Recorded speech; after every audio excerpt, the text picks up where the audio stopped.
Nagulantang nga ang mundo ng sports matapos nga na mabalita ang pumanaw na kagabi July 13 ang nasabing sport journalist na si Chino Trinidad.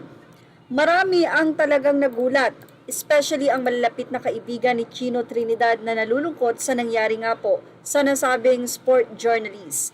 Isa kasi si Trino Trinidad sa talaga namang hinahangaan dahil sabi nga natin napaka-enthusiast niya kapag ka po siya ay talaga namang nagbabalita. Sabi nga ni Mark Anthony Calgianan, ganun lang kabilis ang buhay. Mabibigat na salita ang binitawan ni Kume dito sa vlog ko na ito kung paano ko siya napasaya, paano ko siya naibalik sa kasaysayan, mga priceless memories na di natin alam isang iglap, biglang mawawala ang isang tao. Ito po ay pinost ni Mark Anthony Calgian kung saan kasama niya nga ang nasabing sport journalist. Mula naman sa kanya pong kaibigan din na si Quinito Henson, sinabi niyang it was only 2 weeks ago when Chino Trinidad and I partnered to do TV commentary at boxing event in Masbate. Like a long overdue reunion, we did blow-by-blow PBA and NBA coverages for years together. In the 2008 NBA Finals between the Lakers and Celtics, we did live on-site TV commentary. I am shocked and deeply saddened when I learned Chino passed last night. You could never doubt his passion for sports. Chino was outspoken, opinionated, and stood by his principles and beliefs.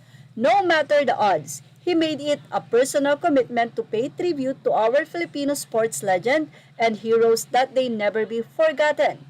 He owed his upright upbringing to his parents, Rica and Fe, and his wife, Babette, was his loving anchor. Chino will be missed. Mula naman sa ABS-CBN News, read statement of the Trinidad family on the passing of veteran sport journalist Chino Trinidad on Saturday via page Javier ABS-CBN News. Chino Trinidad, a passionate member of the media and sports community, has passed away last night, July 13, 2024. Known to many through his storytelling, he never stopped sharing the greatness of Filipinos. He was a loving husband and a supportive father. He will be truly missed. Is that Tita Chalin?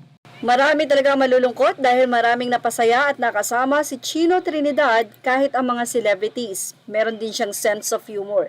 At ito nga po ang nakakalungkot na pagbabahagi naman ni Arnold Clavio, isa sa matalik na kaibigan ni Chino Trinidad dahil magkasama sila sa parehong field. At dito nga ibinahagi ni Arnold Clavio ang text messages or ang convo nila ni Chino Trinidad na kinamusta pa siya ni Chino sa kanyang pagkakaospital. Matatandaan na kamakailan lamang ay binahagi nga ng news anchor ng GMA na si Arnold Clavio na siya nga ay na-ospital at nagkaroon nga siya ng heart attack din.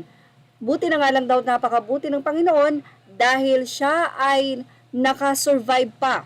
Matapos nga na tila mamanhid ang kanyang katawan ay nakarating pa siya ng ospital. Narito ang ibinahagi niyang convo nila ni Chino. Ayos ka na, Noy. Tama ka, listen to our bodies, sabi daw ni Chino. Sagot naman ni Arnold, makinig ka, hehe, ingat, worst is over. Say naman ni Chino, marami ka pang gagawin at matutulungan.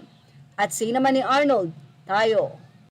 Nakakalungkot nga dahil ang simpleng conversation na yan ay hindi nga malaman ni Arnold Clavio na yung message na yon yun na pala ang huli at nauna pa si Chino, no?